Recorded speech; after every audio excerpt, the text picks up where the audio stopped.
Okay, hello, welcome to the Dean Salon. I am Deborah Nelson. I'm the Dean of the Division of the Humanities, soon to be called the Division of the Arts and Humanities, and you'll hear more about that next year.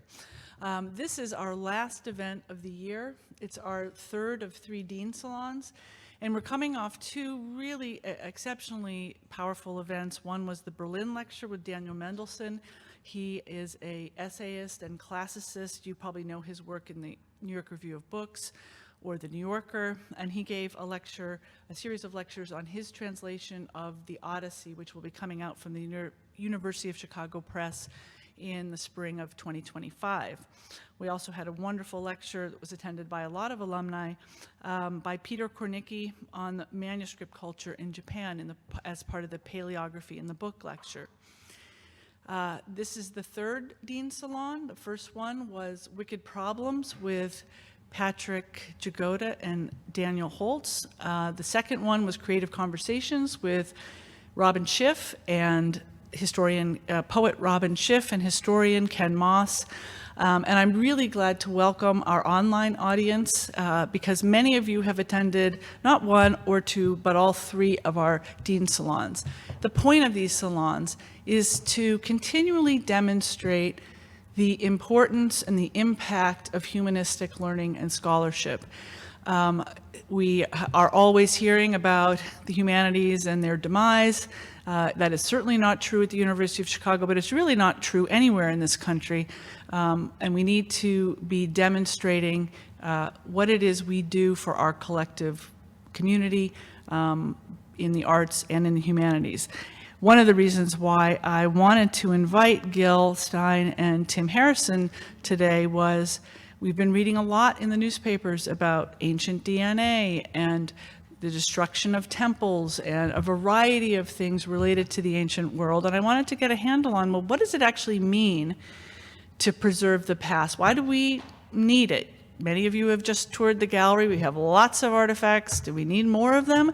Or what is it that's really at stake when these sites come under threat from conflict, from climate change, and for other reasons? And we're going to try to engage you in conversations about that today. Preserving Our Collective Past is going to feature Tim Harrison. He's a 1995 graduate PhD of the University of Chicago. He's a professor in the Department of Near Eastern Languages and Civilizations and the director of the Institute for the Study of Ancient Cultures. He has more than 35 years experience conducting field research on the early complex societies of the Middle East. Recently, he led a team that participated in post-conflict documentation preservation of Iraq's cultural history. Gil Stein is the Rowe Professor in Ancient Near Eastern Studies. His research focuses on the earliest urbanized societies of the Near East, ancient economies, the archaeology of colonialism, interregional interaction, zooarchaeology, and the preservation of cultural heritage. Gil's digs in northeastern Iraq study the first towns and cities of the Eastern Mediterranean from around 5000 BC to 3000 BC. We are looking forward to answering your questions. We've already had quite a few questions submitted, but I know the conversation itself will generate questions, so we'll alternate back and forth between our online audience and our in-person audience. And if we can't get to your question, we apologize in advance, but there's much to dig into here. So Tim, you want to start us off? Thank you.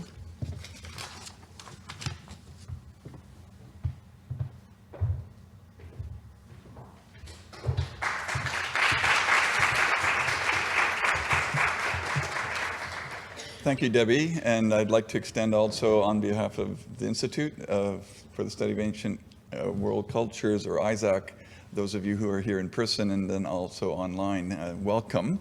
We're thrilled to have you here and to have this opportunity to focus on the subject that we have at hand this evening.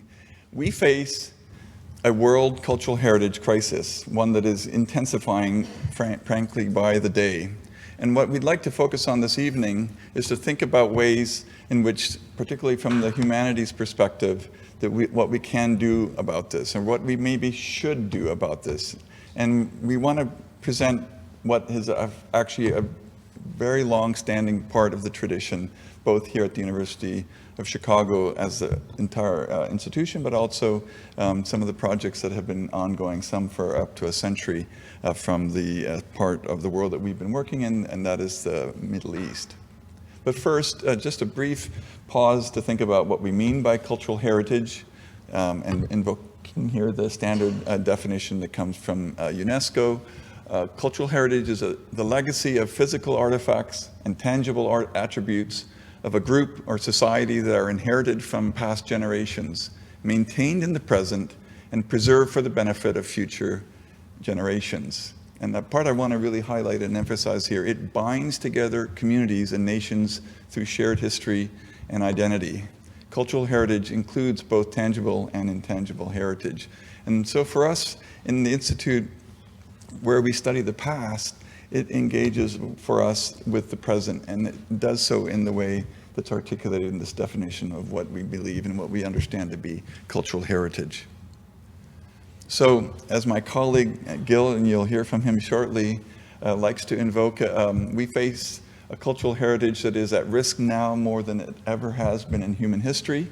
And those are the four, as Gil likes to refer, the four horsemen of the apocalypse: agricultural intensification and economic development, perhaps the most devastating, even if it may not be the most dramatic; urban sprawl, and that of course is pretty straightforward; and then often what makes the news, what makes their evening news, looting for the international art market, which is of course devastating; and then of course war and conflict. So the Institute, which recently celebrated its first century a few years ago, has been engaged in active work with cultural heritage from its inception.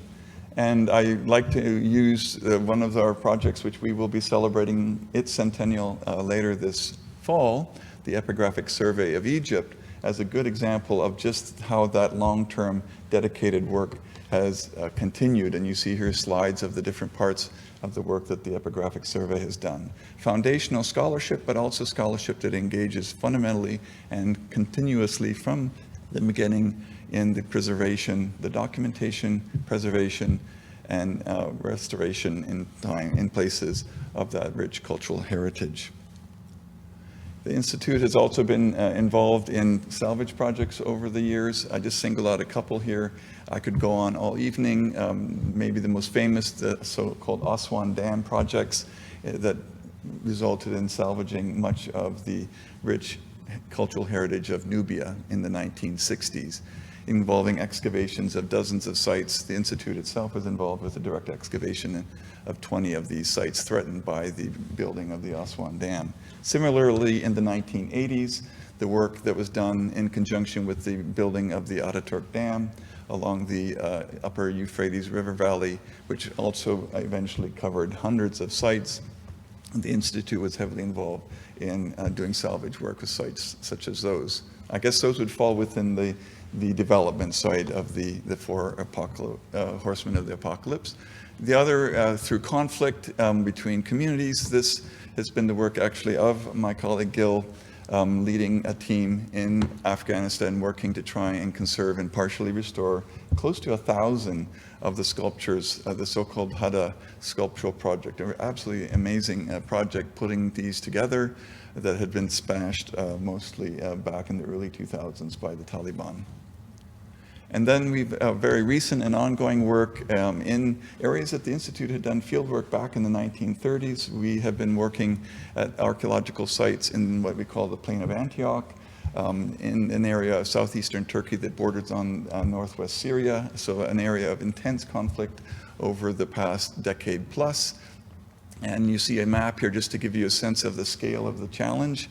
The problem, these white dots on this map are the archaeological sites. Many of these sites are World Heritage sites, listed and inscribed on the UNESCO World Heritage List. And so it's one of the richest and most densely layered parts of cultural history in the world. And it's also in the middle of this intense conflicted zone or space. And so grappling with these almost intractable challenges has been something we've been working with for many years. You can see the site of Taina, which is the focus of our main excavations. And if things weren't already difficult enough, last year in February, there was the catastrophic earthquakes.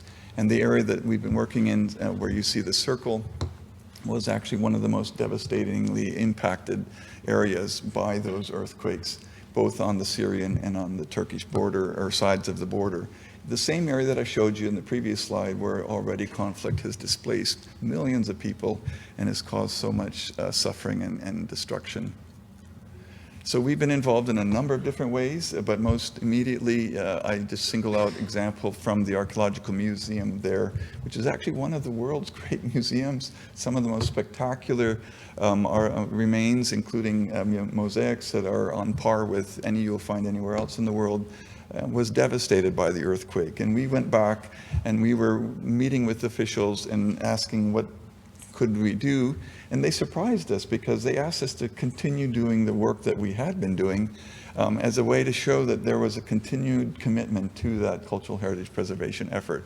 So as they were dealing with the structural damage from the museum, we were working actually in the museum in a space that was stabilized enough for us to do so.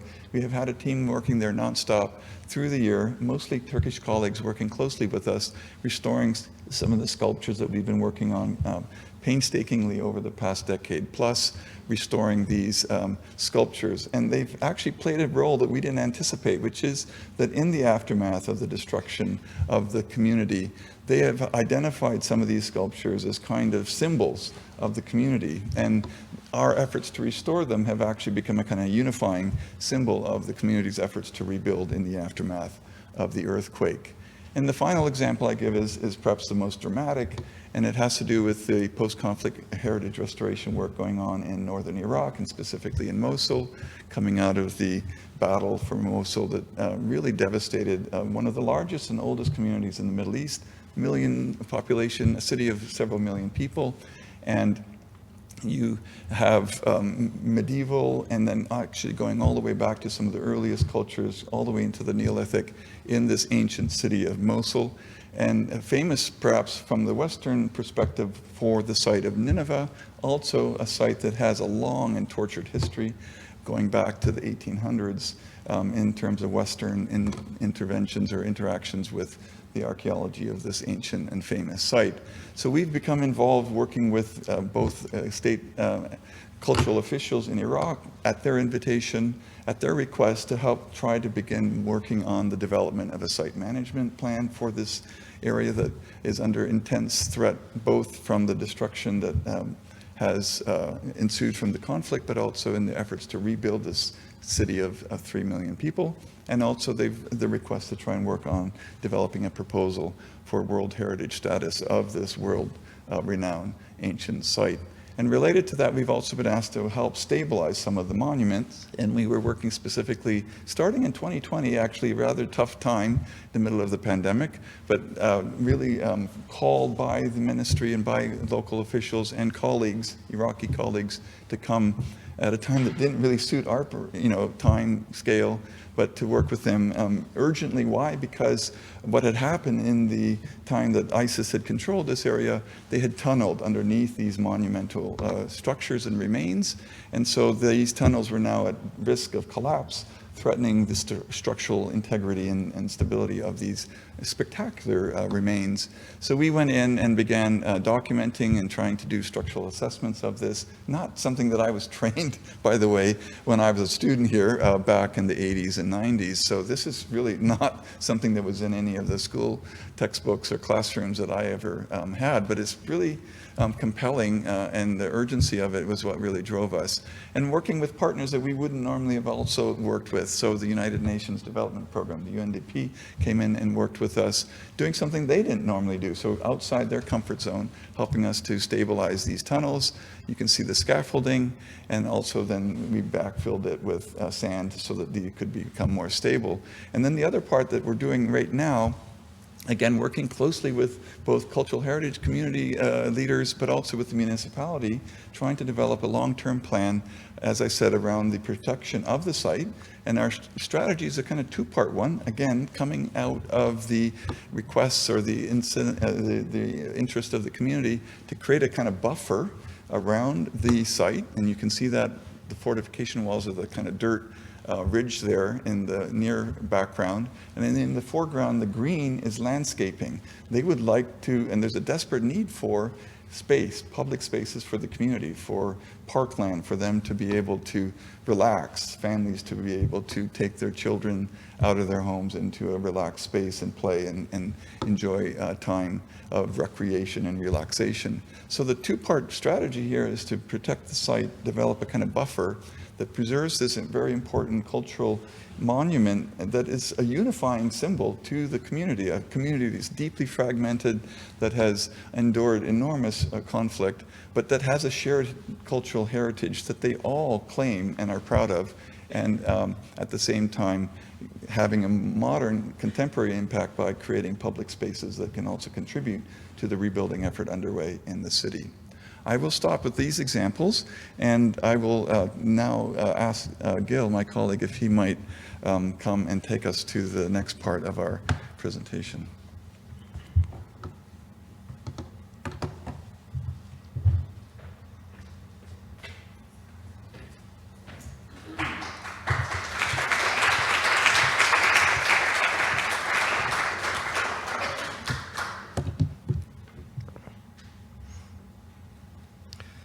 So first, I'd like to thank all of you for coming tonight, and those of you who are joining us online remotely. And I wanted to thank Debbie for organizing this series of salons and for inviting me and Tim to be a part of this. And I think what you can see from the examples that Tim has shown, that the title of tonight's presentation is talking about preserving our collective past. The word collective, I think, is very important there, that it really emphasizes the idea of heritage as something that binds us together. So really the question is, how can we respond to this heritage crisis? And that's it's an easy question to pose. It's a big question. But the key question here is, or the key need here, is that we have to move beyond the palliative stage. We have to move beyond responding to conflict and just trying to repair damage from warfare. It's absolutely necessary, but we can't stop there, because the damage to heritage and the heritage crisis is so much more than that. So in fact, I would argue that what we need to do very urgently is to shift to being proactive towards this idea of building up the local infrastructure of and capacity of countries that are currently at peace, but a very fragile peace. And this is the time to engage with these communities, to strengthen them, to build capacity, to train people, and to give them the ability to really preserve their own heritage as effectively as possible. Another key element in the efforts of being proactive is to preserve heritage through documentation. This is vitally important. It may sound boring, but it's incredibly important that if you can document heritage, then even if, God forbid, the material culture is destroyed, the information still lives and is preserved. And because the global heritage crisis, the heritage crisis is global, it requires a global response. And that's really the rationale behind why we have organized the University of Chicago Center for Cultural Heritage Preservation.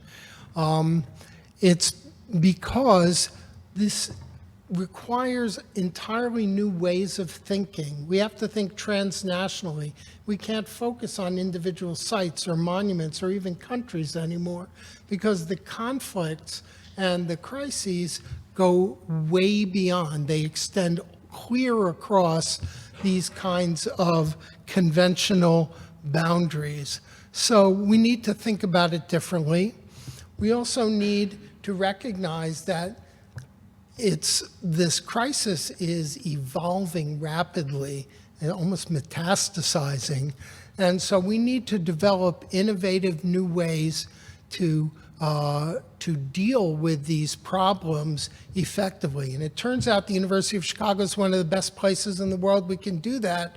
One, because there are at least 10 different departments or institutes on campus that deal with heritage, cultural heritage, and these projects have mostly been working in parallel with each other with very little cooperation and discussion.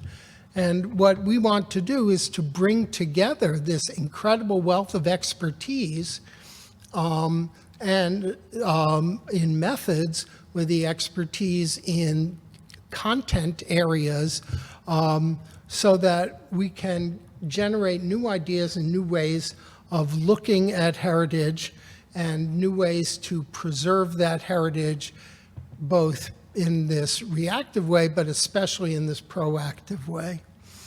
So just examples of some of the projects that we are hoping to develop in the next 2-3 years is we want to start a digital heritage lab which will host an internet-based world register of illicit heritage objects.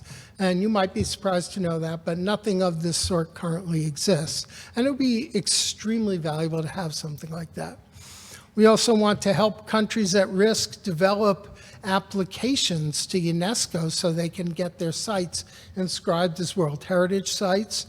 And one of the best examples of this effort is the Nineveh Conservation and Restoration Project that Tim Harrison has been developing, which I think would be a flagship effort of the Center for Cultural Heritage Preservation. And in tandem with these new initiatives that we hope to implement, we have a series of ongoing kinds of activities, things that we are tried and tested and we know work very, very well. And one of them is the bringing conservators to Chicago, to ISAC, and they have been brought from Afghanistan and from Iraq to Chicago, and our conservators, Laura D'Alessandro and Allison White, have trained these folks, and it's had a deep, deep impact that really extends far beyond the 6 months that they spend here. It affects their entire career arc and their ability to conserve the heritage of their countries. So training programs in the US, which are great, but ideally we want to start doing them in country and get beyond bringing people to the US. Now, one of the other things that we're doing in terms of new technologies is using remote sensing to monitor the looting of archaeological sites, especially in conflict zones where it's simply too dangerous to have foreign archaeologists actually show up there. So remote sensing gives us a really valuable view of when looting is taking place so we can alert international authorities to do something about it. Another innovative approach that we're developing is what I call digital wanted posters for the National Museum of Afghanistan. After we did our inventory of it, of the collections of the museum, we were able to then compare it with earlier catalogs to see what was missing from the inventory and therefore either was stolen or destroyed. So we've made digital wanted posters that document the provenance of these very valuable artifacts, and we want to post them online everywhere so that art dealers, law enforcement, general researchers can all know that these objects are stolen. And the provenance information that we publish makes it absolutely clear that they belong to the National Museum of Afghanistan. It's just legally established that way. This is an edict of Ashoka, and it's the earliest evidence for the presence of Buddhism in Afghanistan. And the project that gave rise to this is, getting back to the idea of preservation through documentation, is we conducted the first ever inventory of the National Museum of Afghanistan after their collections had been devastated. They lost 70% of their collections. And it took us a number of years, but we were able to develop a very easy to use inventory system, and then we carried out the inventory of the entire museum, working in collaboration. You can see our Afghan colleagues and our international members working in tandem on data entry. We also, since 2017, we've started engaging very heavily in Central Asia in this proactive way of training people, building capacity, strengthening local institutions before a crisis, so people are much, much better equipped to deal with things. And we started this CATPAC training program where we brought together conservators from all 5 national museums of the Central Asian republics. And here you see one of our instructors, Fabio Colombo, and he's teaching these Central Asian conservators about how to stabilize and conserve early Buddhist wall paintings. We also recognize that it's really important to reach the decision makers in these countries. So we had a separate workshop called Cultural Heritage and Economic Development, where we worked with heritage professionals in the government, not just the conservators, to teach them about 2 pathways. How do you save archaeological sites? One pathway is to write these applications for them to get designated as UNESCO World Heritage Sites, which is very, very complex, long-term process, but it's the gold standard of preservation. In a parallel track, we're training them to how to a second way to preserve sites is to develop them as national archaeological parks. And while developing them as parks, also developing them for tourism. We've been training the U.S. military, civilian affairs officers before deployments to Iraq to learn how to recognize and preserve archaeological sites. And we've been working with the 5 national museums of Central Asia to develop a cooperation council of Central Asian national museums, and it was formally constituted last December in Tashkent in 2023. And finally, we stick to the knitting as well, that we need to continue our work of stabilizing and conserving monuments and sites that are at risk before something terrible happens to them. And this is an example of a beautiful rural Sufi mosque from the time of Tamerlane's dynasty 600 years ago in the mountains of Uzbekistan, with just beautiful calligraphic tiles and geometric designs. And we're working to try and do whatever we can to stabilize those beautiful aspects of this very rare architectural gem. So I hope that gives you an idea of the range of kinds of activities, from very, very large scale global things to very, very microcosmic, if I can say, very small scale efforts at preserving heritage. Thank you. For those. So I want to go back to the very basic question of what's at stake in losing a site, an artifact, a dig. What's at stake for you in the grand scheme of things for when these things are lost permanently? The most basic way to think about this is cultural heritage is a non-renewable resource. It's like petroleum, that once it's used up, it's gone forever. And it's, in that sense, it is irreplaceable, whether it's material heritage or intangible heritage. And it's not just stuff.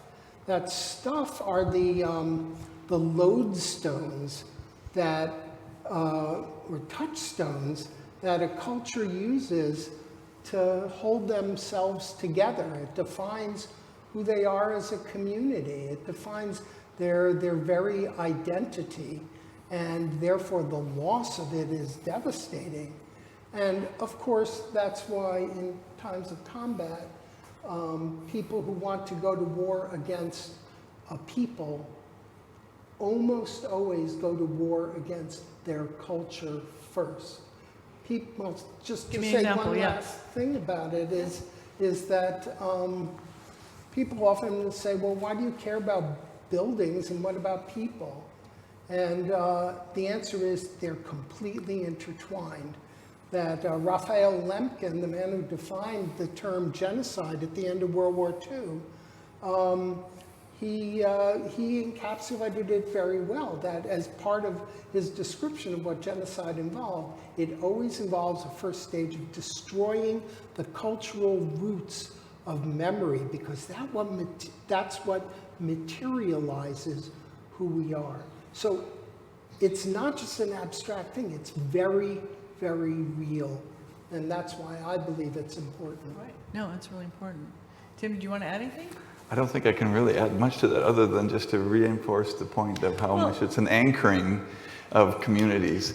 And not always, but often in some of my own individual experiences, and I think the most recent one, and I alluded to it in Mosul, is that there are certain cultural markers that unite the community in ways, in particularly post-conflict environments or contexts, that bring them together, that help them rebuild. And those are particularly, and those are, I think, also what Gil was referring to as the kind of touchstones that are really crucial. Can you just make that more concrete? So what is something, who are these groups, and what is the thing that they share in common that goes deeper than their current conflict? In Mosul, you have a community that it's a large, complex community that has a wide range and incredibly diverse linguistic, religious, cultural histories. They're all together, and at the same time, they have this connection to this deeper past. Mm-hmm. They may not even have full, adequate, or informed understanding of that history, but they have a kind of almost organic connection to it. And what I'm referring to there specifically is this much earlier, deep past that goes actually all the way back to the Neolithic. And so, for example, where we were working, the community, and there were a lot of social media groups, young people, they would come and visit us. We became in this conversation while we were working on trying to stabilize the gate system.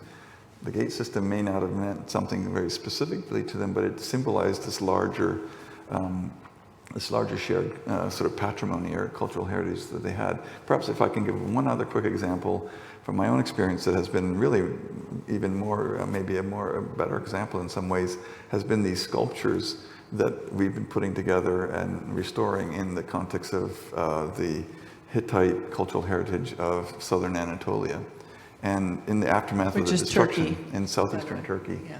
And there's so many layers of it, but they all they were like, when the word came out that some of these sculptures hadn't actually been destroyed, hadn't fallen over, it kind of had a mobilizing, rallying cry to the community. They became symbols that they refer to even as a kind of rising phoenix that symbolized their efforts as a community to try and restore and rebuild in the aftermath of the destruction. So this kind of lodestone, touchstone thing is really powerful, and those are two quick examples.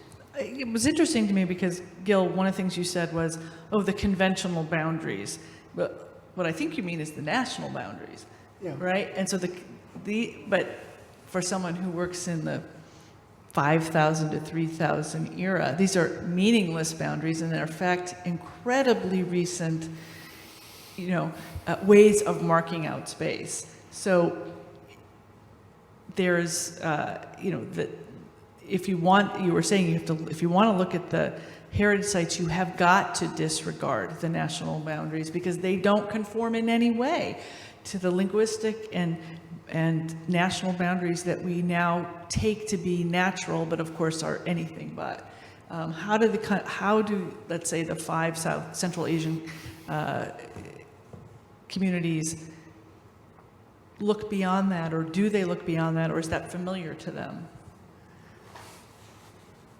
It's very interesting because the 5 Central Asian republics are newly independent states, and they've existed for just a little over 30 years. And one of the most interesting things to see anthropologically is how they've had to essentially invent new national heroes for themselves. So the Uzbeks decided, Tamerlane, he was a badass. He'll be our ancestor. He's our guy. He's our guy. And in Turkmenistan, they picked Oğuz, who's the founder of the Turkmen people. In Tajikistan, they picked Ismail Somoni, who founded the Samanid dynasty, the Persian revival. So they pick people that are culturally significant, but that's only part of the picture. Could someone have picked somebody else's hero and say, well, we're claiming him too, so? Oh yeah, well, it drives people mental. For instance, Ismail Somoni is the national hero of Tajikistan. Where is his mausoleum? Oh yeah, it's in Bukhara in Uzbekistan. So they have to get along. But there were broader, deeper roots. There's very serious underlying similarities that the 5 republics are very, very closely connected to each other in cultural terms. And if you think of some of the great empires that have existed in the world, starting with like the Persian Empire, that linked all of what is now the 5 republics of Central Asia. They were all satrapies or provinces of the Persian Empire. So that's part of the beginning of their shared heritage of urban civilization. Or the famous Scythians with their magnificent gold work. They were the masters of the steppes, all the way from basically from the Black Sea almost as far as Xinjiang. They ruled an enormous territory and moved over it like effortlessly as some of the most powerful nomads who ever lived. So Scythians are part of this shared heritage. And I swear to you, Central Asians are very proud of their nomadic ancestries, and they love horse meat. That's all part of it. So these are materialized aspects of identity that you may not be able to get in restaurants here, but if you...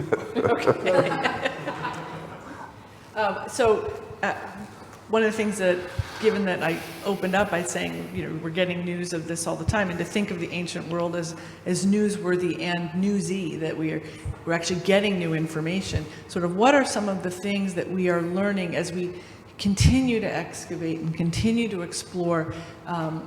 We think we know it. We think we know a lot about these ancient civilizations, but what are you learning now that tells you to keep digging? Well, I would answer, if I may, on that one.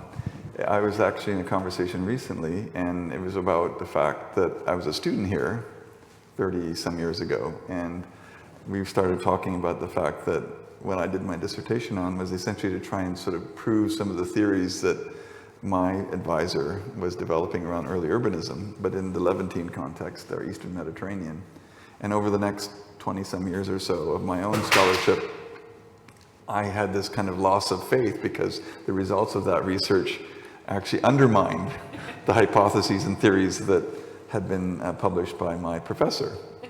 And so, that was both kind of gratifying, but it's also like disconcerting somehow.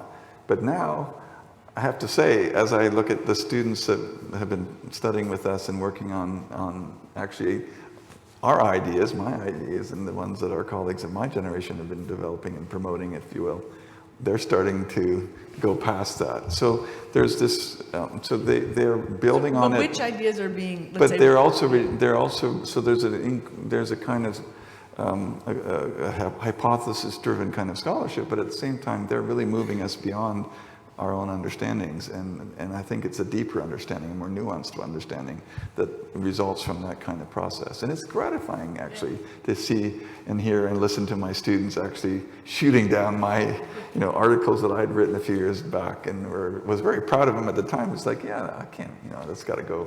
Yeah. Can I ask one quick question to Gil? So you've been very active in Afghanistan, and probably, many people don't realize there's this very long, deep Buddhist heritage in Afghanistan.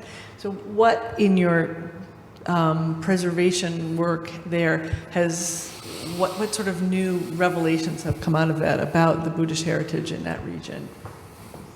Well, first, the idea that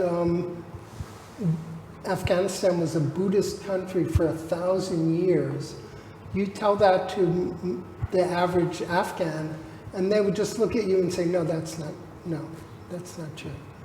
Mm-hmm. And the fact is, it is true. And things like that Ashoka inscription, you have written proof that Buddhist beliefs were being spread by missionaries up into the mountains of the Hindu Kush, in the 3rd century BC, which is fascinating.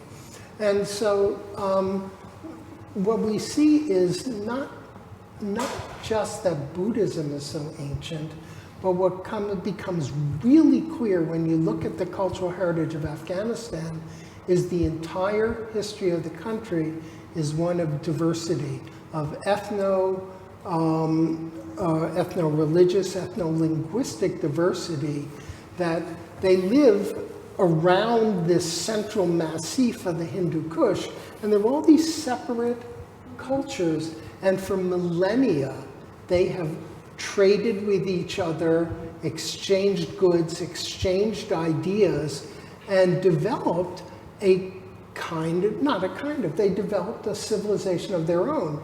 And it's wonderful, I think. Mm-hmm. We value diversity in our own culture, and then you see that the people of Afghanistan have been valuing it and incorporating it into the whole way they organize their existence for millennia. And that's important, because it's so easy to dismiss Afghanistan as this place of savagery and war, when in fact it's a place that is a remarkable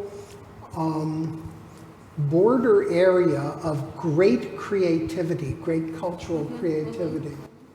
Fascinating. So I know I'm supposed to stop, and now we're supposed to take questions. Are we going to start with the online audience or the in-person audience? I'll go ahead and do a question. Okay, give me a question. Is this on? Great. So we got a couple questions around technology in cultural preservation. So I'm wondering if you can speak to how the evolution of technology has impacted the work and what we're able to do now that maybe we hadn't been able to in the past. So thinking about things like the internet, digitization, and AI.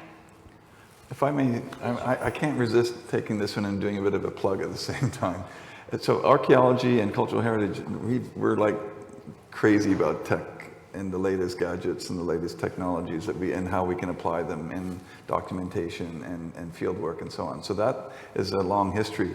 And if you want to have an example, at least those of you who are here in person, you just have to go on the other side of this wall, because we have an exhibit, special exhibit just opened a couple of weeks ago called Pioneers of the Sky.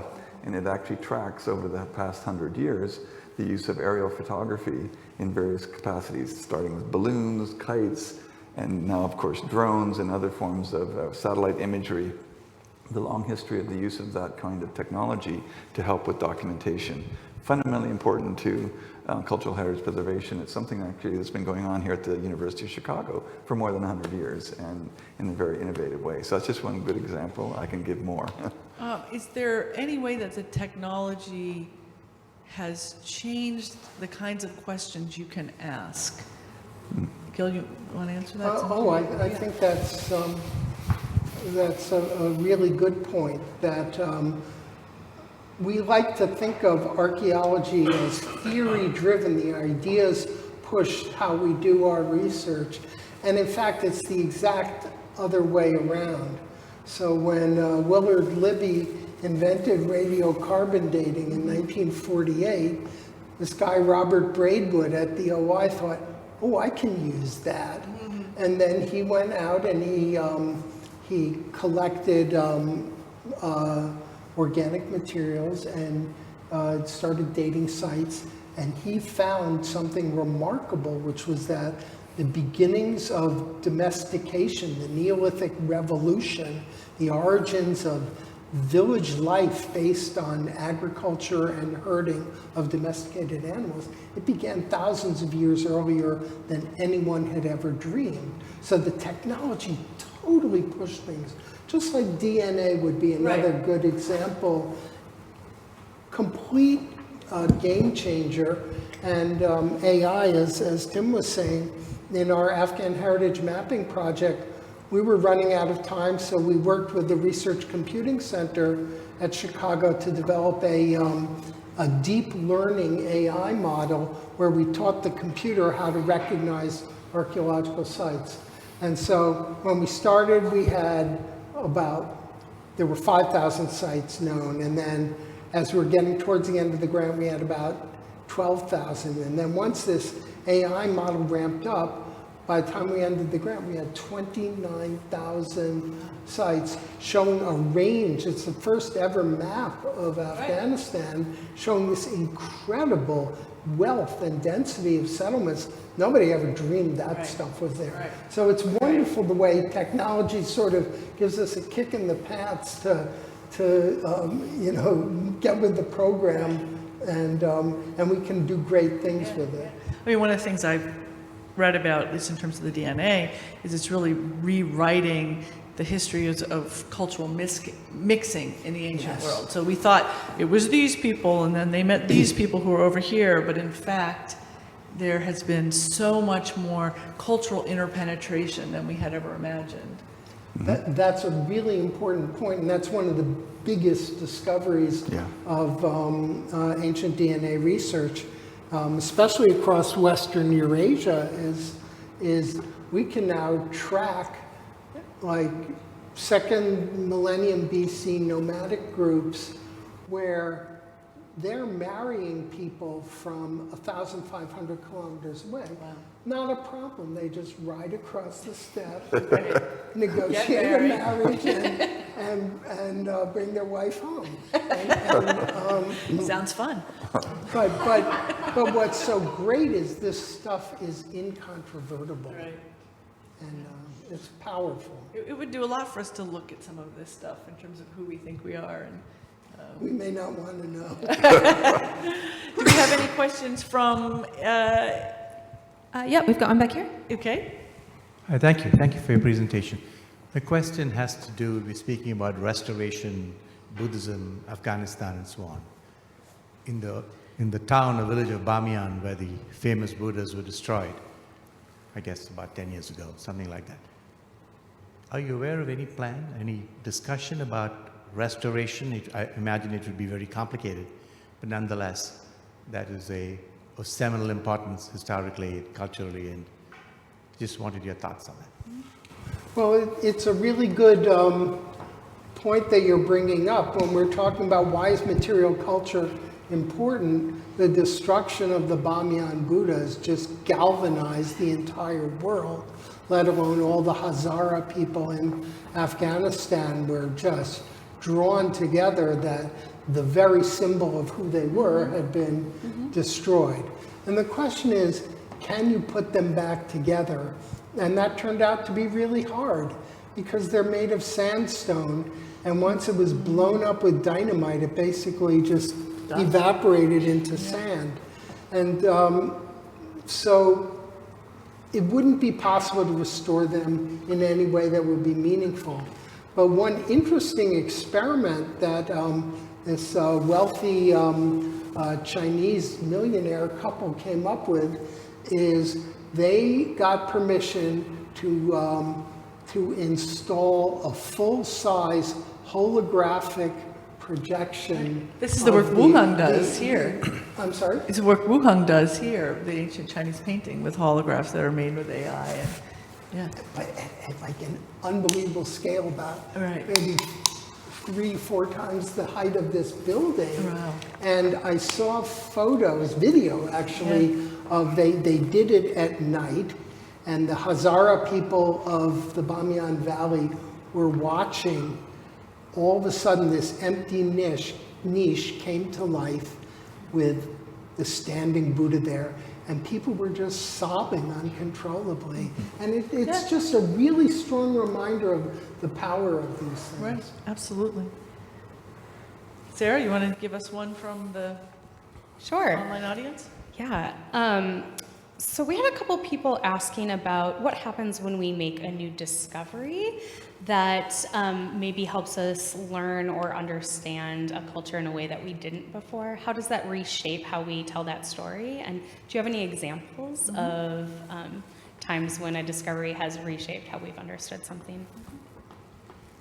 Besides your professor's book. I'm often asked what's, slightly perhaps reframed question is, what's the most exciting discovery you've ever made? And it's hard to answer these kinds of questions, to be honest. It's often not a single artifact. It's often the collection of them together that has really completely changed how we've seen or understood something. And the one for me, I guess, would be in the context of my own field experience, and it would take me to the excavations that we're doing in southeastern Turkey with these sculptures that I mentioned, where we're studying these tiny little kingdoms, so these are not big super civilizations like the Persians or some of the others that Gil has talked about. In fact, at the site that we've been working in, which is the capital of this kingdom, you could probably see the boundary of the kingdom, off in the distance. It was probably about 30 kilometers in radius, a very tiny place. But they produced a multilingual, multicultural community, and they became this incredibly flourishing craft-producing culture, producing some of the finest fine art you've ever seen in the world up until this point. And then also monumental sculptures. Some of the sculptures I didn't show have an aesthetic quality to them and a scale to them that had not been passed up until that point anywhere in the world. And so for me, what was the really sort of just really paradigm changing view was that these little communities are also incredibly flourishing. And it had often been assumed that the great civilizations of Mesopotamia and in Egypt that they had borrowed from them and had produced the accomplishments and the culture that was reflected in the archaeological record. When in fact, what we can show now is that in fact, in many ways, it went the other way. And a lot of the crafts that they produced, we find them actually in the storerooms and the palaces of the big imperial centers in Mesopotamia or even in Egypt. And they've come from these very modest little communities that had thrived in this highly multicultural and diverse context. Fascinating. An in-the-room question? Do we have one? Okay. Yes. One of the things that when you start a new excavation, I was just talking to Dominic upstairs in the Camel, and there's, I guess, an excavation happening in Turkey pretty soon. That's a new one.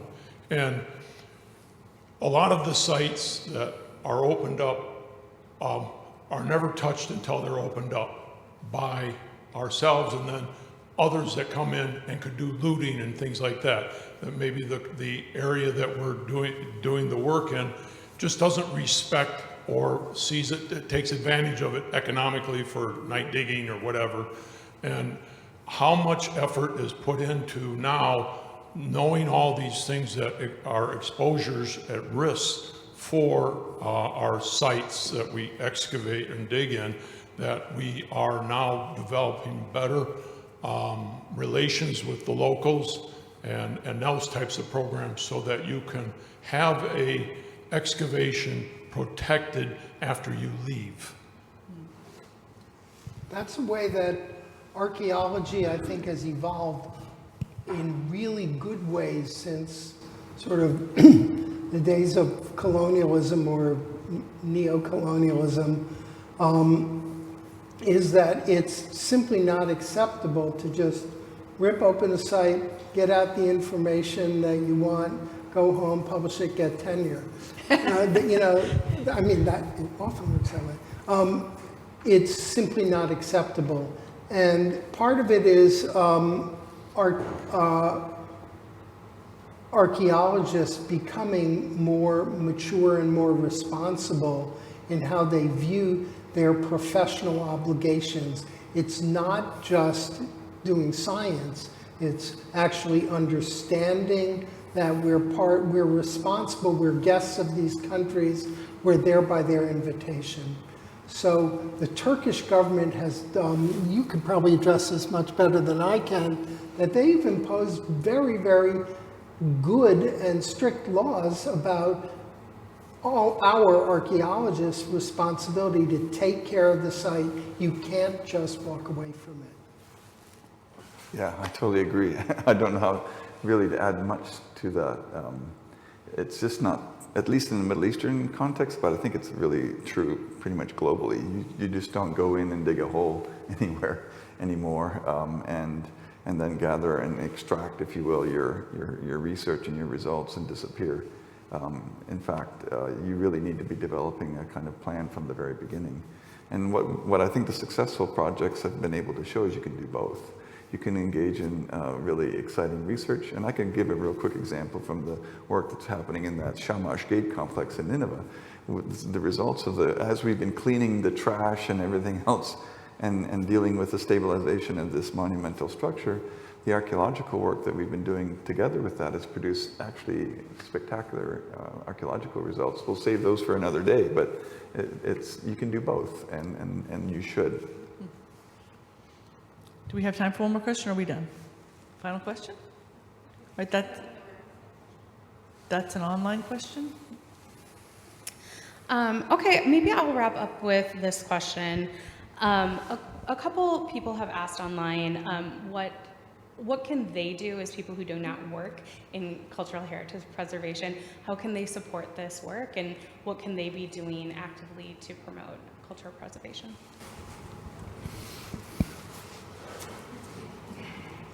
I think one of the most important things that we can do is the old-fashioned idea of being activist, responsible citizens to make sure that laws protecting cultural heritage, you know, there are these laws on the books everywhere, and they're often ignored more in the, more than observed. So a concerned citizenry can have a big impact. And I'll give you the best idea of citizens protecting heritage is many of you may have seen this awesome photograph of the citizens of Cairo during the Arab Spring, forming a human chain of everyone linking their arms all around the National Archaeological Museum of Cairo. And they were determined to protect it against looters because they said they were totally convinced this is our culture. We are not going to let it get trashed. And we saw what happened in Baghdad. So that's the kind of real activism of citizens that you just wish for. Oh yeah, and of course supporting projects. Not to. You got that in there, Gil. I did get that.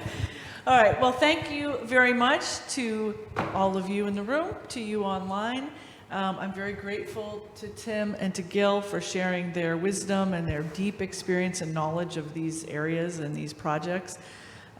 Next year, we will have another 3 Dean Salons. We have them in fall, winter, and spring.